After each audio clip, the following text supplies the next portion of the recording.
Welcome to What the Biz, where we talk about building successful businesses, balancing life, and all the WTB in between. With your hosts, I'm Brigitte Vector. And I'm Dan Prochko. Welcome. Hello. How you doing? Not too bad. Things have been Good to hear. Things have been busy. I think you're in the same boat.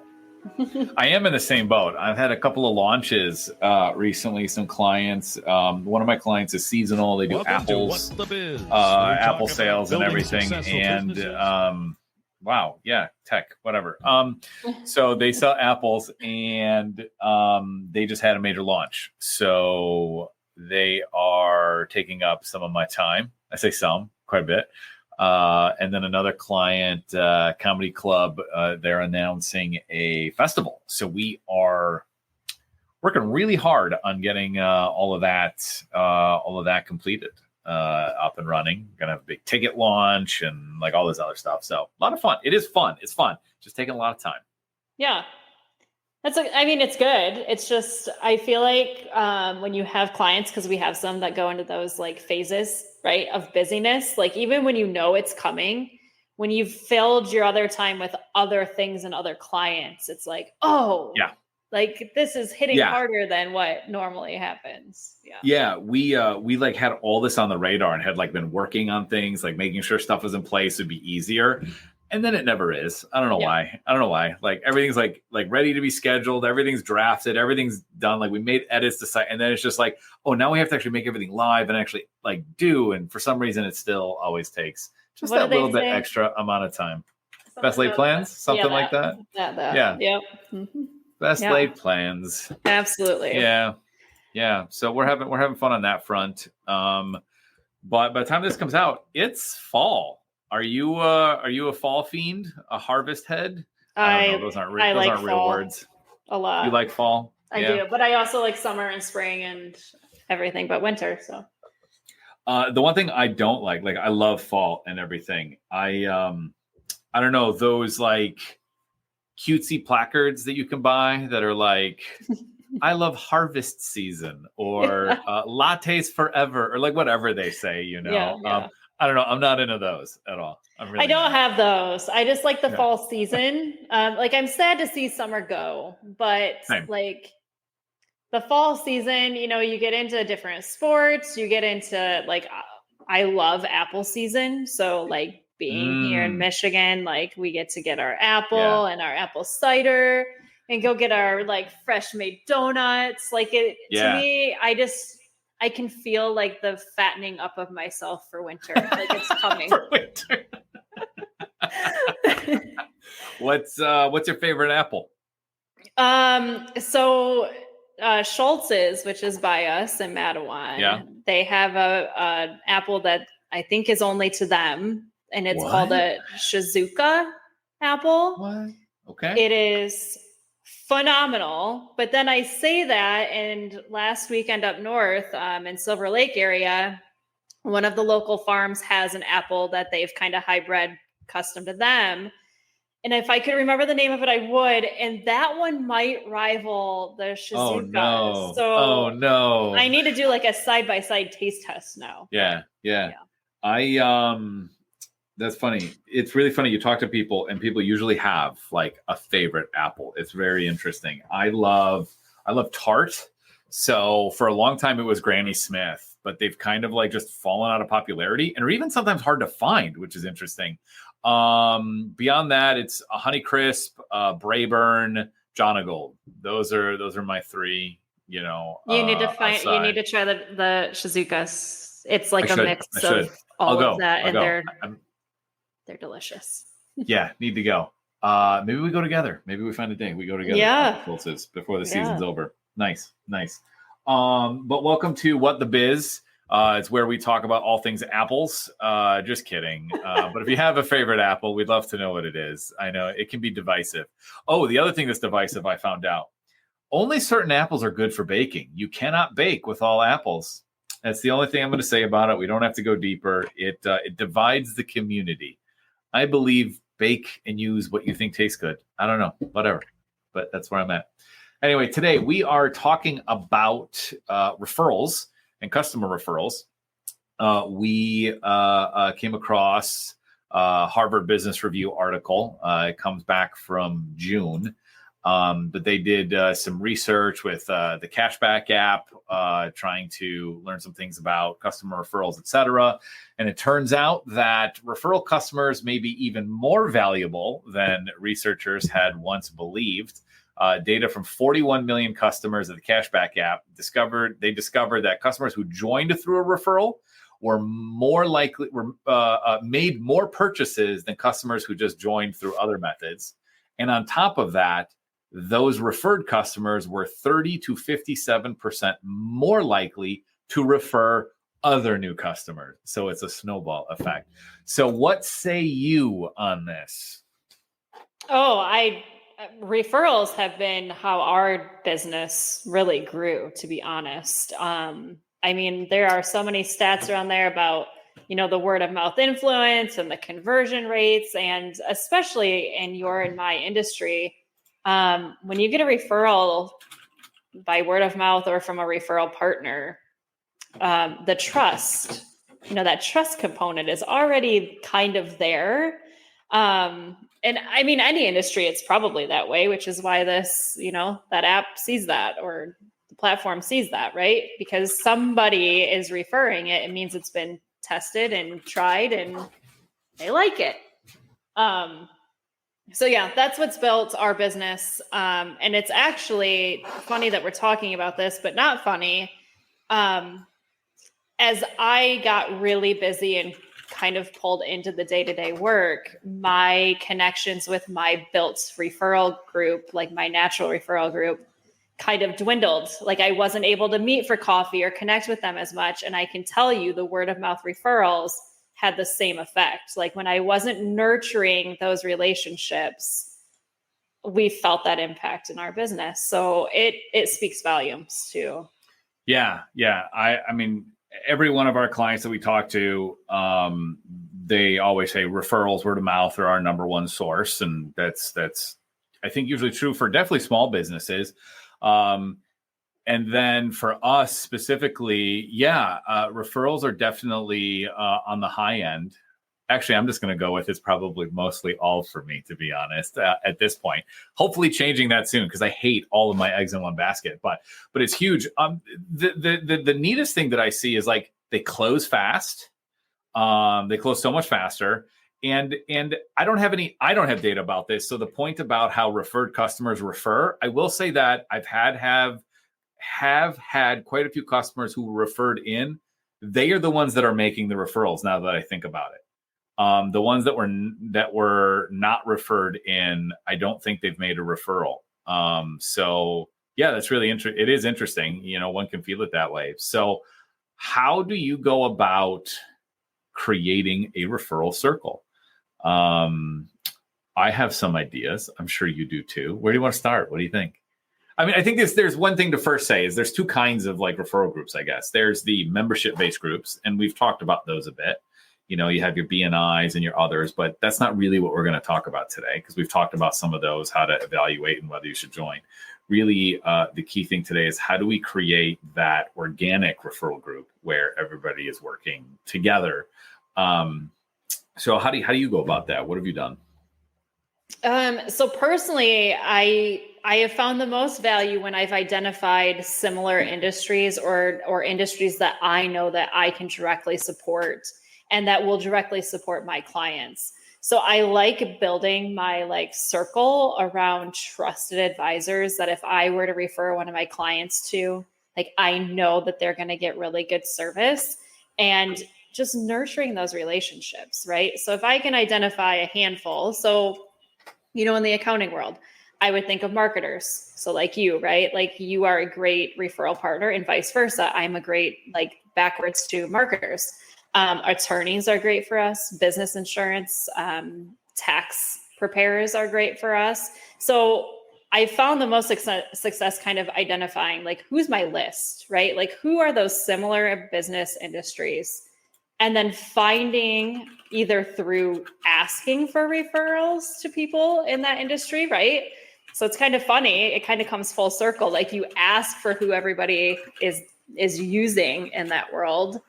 And hopping on a meeting, going to coffee, grabbing lunch. And what I really want to get to and get better at is bringing that group together. So like once a month lunch of that trusted circle, kind of collaborating together. Yeah, no, totally. We've created quite a few great partnerships looking at who refers our services, like just number one. And so for us in marketing, we have looked at business coaches, management coaches, et cetera, or management consultants, because when they come into a business, honestly, that business is usually struggling in some way. And it tends to be growth that they need. They need growth. And so they usually look to a marketer to help with that stuff. The management consultant comes in and they're looking at books and all that and everything. So yeah, looking at what are industries that would tend to refer you, make partnerships into those industries. They tend to be, like you said, like those horizontal moves, like if you're a home cleaning business, you kind of want to make partners with a carpet cleaner, because that's specialized equipment. They're not cleaning a whole house, they're just doing carpet, or upholstery cleaners or blind cleaners, depending services you don't have. Realtors. And then going like further up that funnel of like, realtors, somebody, if you're new to a market, you don't know who to call or who to trust for home cleaning. That makes total sense. So identifying those partner industries, those are key, very, very key to work with. But like you said, for me, bookkeepers, accountants are great. Lawyers can work if they're like a small business lawyer, et cetera. But so finding those horizontal or companion industries, as it were. What are the other services that your client uses? Whoever your client is, what are all the services they use? That's who you partner with. That's your referral group right there. Yeah. So got to think about that one. What have you done in terms of, like you said, you want to bring them all in, and that's like at the client point, but what do you do to like formalize that relationship? That's one thing I think about a lot, because it's so easy to like talk with people and be like, hey, let's pass referrals. And then like you never get one ever. Mm-hmm. And then on top of it, formalize too much. Everybody's like, I don't even want to work with you. It's just so stifling. Like, it's horrible. So there's like this fine line of like, how do we formalize a referral relationship? I don't know that I've ever completely ventured down that road, which is why I would love to kind of get the group together that I would love to have everybody working together, kind of just even lunches, right? That would formalize that. I think I have some unspoken agreements that are just kind of naturally happening. And I will also say some of the like CEO mastermind groups that I sit in, it's also like an unspoken kind of like, you can only have one person in that seat. We're not paying to be there, right? But we are referring back and forth. So it's another one of those like, hey, we're at this table together as great business owners relying on each other, and referrals just naturally happen. But I would love to get to a more formal, like, let's actually talk more often. Right. Like a mastermind of referral partners. I like that. One thing that I have seen clients do, and that I've tried to put into place, is like an affiliate agreement. That like really formalizes things, but that's where there is a commission of some kind for actually passing a referral and having a reciprocal agreement. I actually have one drafted for those that want to get into that with us. We have to trust them, obviously, and really believe in their service. But that's one way to formalize.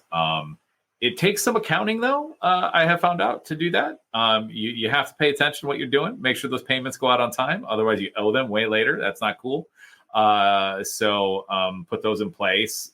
It's not hard to create one of those. It's really the tracking and accountability part that's the hardest piece. That's why there's even software and platforms out there that are just about affiliate tracking. What else? Joint ventures. It's kind of like a form of affiliate, and I think I've talked about these before. but this is where two companies create either a product where both of their services are in that product together. So for instance, like in marketing, a lot of what we do does require video. We're not a video agency. We don't have the equipment. So we work with a video agency and they give us like a package rate of, hey, all of this stuff that you want to include in here costs X. Then what we do is we tack on our stuff on top. Bam, we sell that together and we just hire that video company because we know what the cost is into doing it. And vice versa, they can then sell that same package to their clients. Their client goes, hey, I need XYZ. They don't do the marketing side of it. They do the video, but they can sell it and we come in and we do that piece. So that's one way joint ventures work. The other way is just to have offers back and forth with each other. So like for using our services, you get a discount on those services, which works in like home services. You know, it's just like, oh, you did home cleaning with us. You get 20% off vouchers for carpet cleaning with, you know, King Cleaners or whoever, you know. And so, yeah, I've pretty much seen those two joint venture formats work out. Yeah. Have you explored any like referral programs beyond just like affiliates? And maybe your clients would fall into this, but I'm thinking more of like your customers. Like, do you do anything like if your customer refers somebody to you? So we have explored that, and we didn't implement it in the end. And we just haven't found the right format for it. We were exploring things like, if you refer another, you know, recurring client, et cetera, you get like a free month of service, you know, or some kind of discount or something in that realm, a finder's fee, which is pretty much an affiliate program. It's just for customers only. I think that's kind of what you're talking about, right? Yeah. So I've had some clients that have implemented just a flat, like we send you a gift card, right? Like one done, like you don't have to think about it again. And I really like that because it can get to be so much, you know, to track if you're going to have an ongoing even benefit. But certainly wanting to do something that's next up on our docket. Like we just need to get something formally. Same. We really want to do, I want to give gifts. Like I want people to feel that they are appreciated for passing referrals, et cetera. And so just want to thank others for it. We just haven't done it is what it is. That list of to-dos, darn it. Just haven't done it. I know that list of to-dos. I think the thing is like, I have this thing and it might be a roadblock. I want to commensurate to the value of the referral. Mm-hmm. You know, if somebody refers someone our way and it's like a $20,000 a year client, that's a very different gift or thank you than somebody who passes us like a $1,000 a year client. Like those are two very different clients. Yeah. And for me, very different thank yous. I think they're both very appreciated. I think any business owner would definitely see that $20,000 referral is way more valuable. Relationship wise, they're both valuable, but one just is worth more, just objectively. So I think that's where we get hung up is how much and how much is too much, you know, and all of that. That's where we get hung up. Yeah. Well, because then you bring in are they talking? Like, do these people all know each other? And then it's like, oh, what did you get for that referral? Right. There's that too. Oh my God. Totally. Yeah. Oh man. Yeah. A lot of our clients all know each other. And so when you start sending stuff out, they definitely may talk. So definitely want to make sure, you know, you're kind of on the same page. Things are commensurate, but not ridiculous, you know, all of that. So just a couple of notes from my side on like why I feel like this is so important to build. You kind of touched on like how the conversion rate, right? And how like people stay. Actually, Harvard Business also had a stat around that referred customers have a 16% higher lifetime value. So like they stay longer, stay loyal, which that is huge. And huge.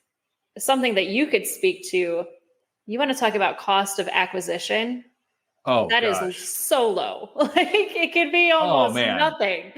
And so just having these partnerships, not only where you have somebody you can refer to, which makes you look really good in your client's eyes, But there's huge value on the reciprocal side that you're not spending all kinds of money to acquire, new leads. Oh yeah. Oh my God. We could talk about this forever. The biggest thing that we work with our clients is helping them understand their cost of acquisition. And being in consumer services, it's really easy for people to cancel service or just do one visit and be done. Think house cleaning. Somebody just wants one deep cleaning. What's interesting in some spaces is acquisition costs, even in home cleaning, can be like $250 per client. So if you think about like you're doing a $500 home cleaning, but you've spent $250 to earn them, it costs you more than $250 to do the cleaning with staffing and the sales time and the cleaners and overhead and everything else. You've lost money. So it's really, really key to get down. I know, like for me, if I get a referral, I pretty much won them. It's a 98% win rate. Yeah.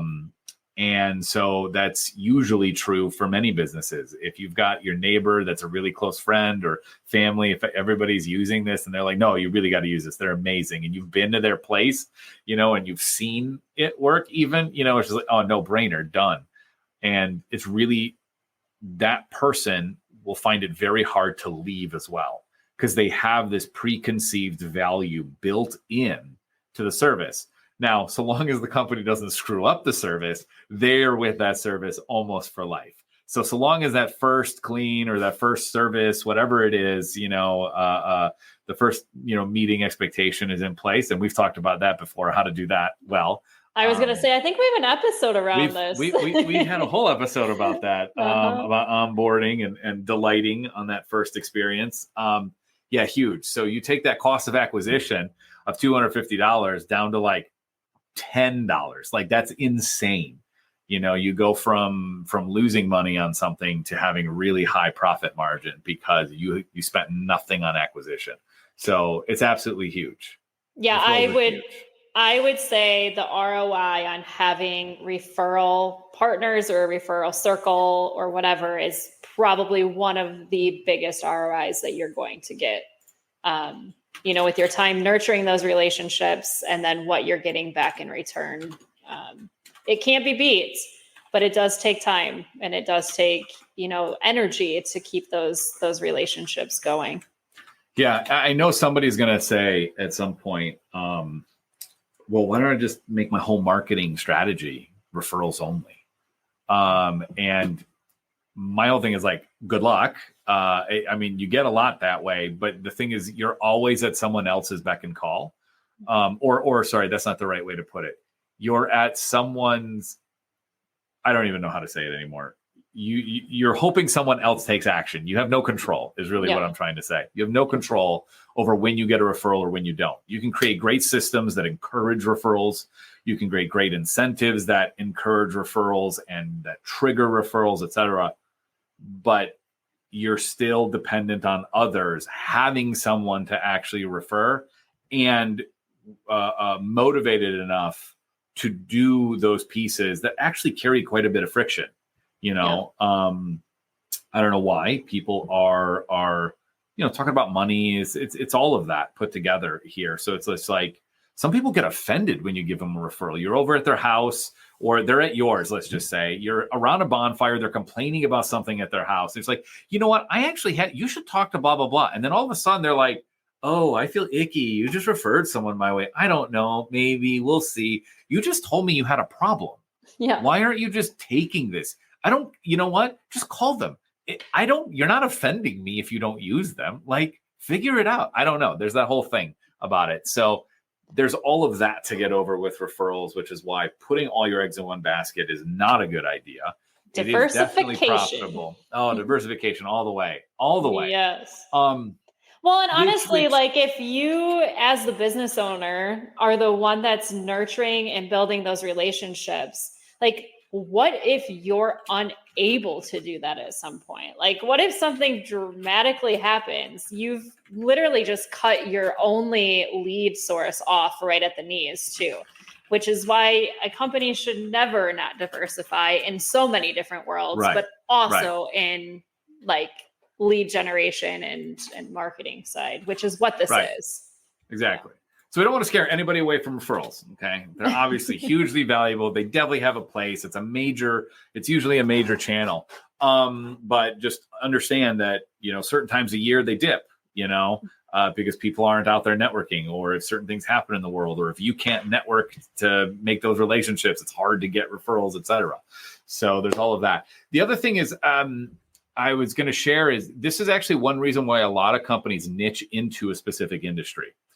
So for instance, we focus a lot on home services, and that's because a lot of people in home services talk to each other.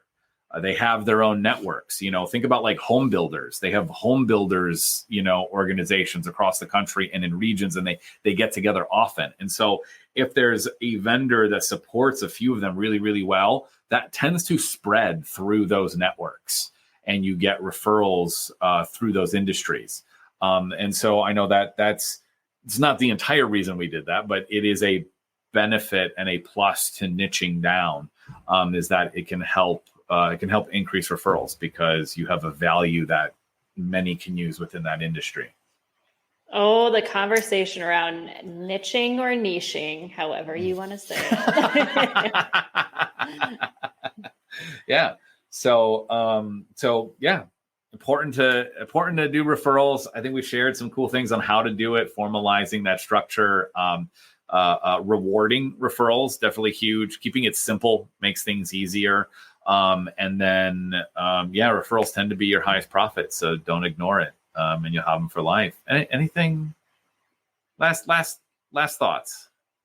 I really think just my last thought is making sure that you are visiting the list of the people that you're putting into that. So really spend some time of who is in that referral circle, because I think you can get distracted by shiny object syndrome sometimes, and it may not be a great referral partner. Oh, so true. Oh, so true. People that say they will, but don't. And, they always want to meet and talk a good game, but then you never get anything. Oh, man. Wasted a lot of time in those realms. It's okay to be upfront with those people. It is okay to say, hey, we've talked about this a lot, and I've sent you referrals, but you've sent me nothing. What are we doing here? Do you not like my service? Are you unsure what it is? Very, very important to be clear and upfront so that we're not wasting time. Yep. Yeah. Cool. Well, you liked what you heard today? We'd love a share. If you want to give us a review, wherever you're listening, it's definitely going to help. Said before, those algorithm gods are key. We'd love to have a review just to hear what you like about the show. Let us know. If there's a topic you'd like us to explore, you can message us at whatthebiz.com. You can even leave us a voicemail. We'd love to get some audio. Throw it on the show. We want to put it in. So we'll do that. And then otherwise, what's my tagline? We'll see you next time.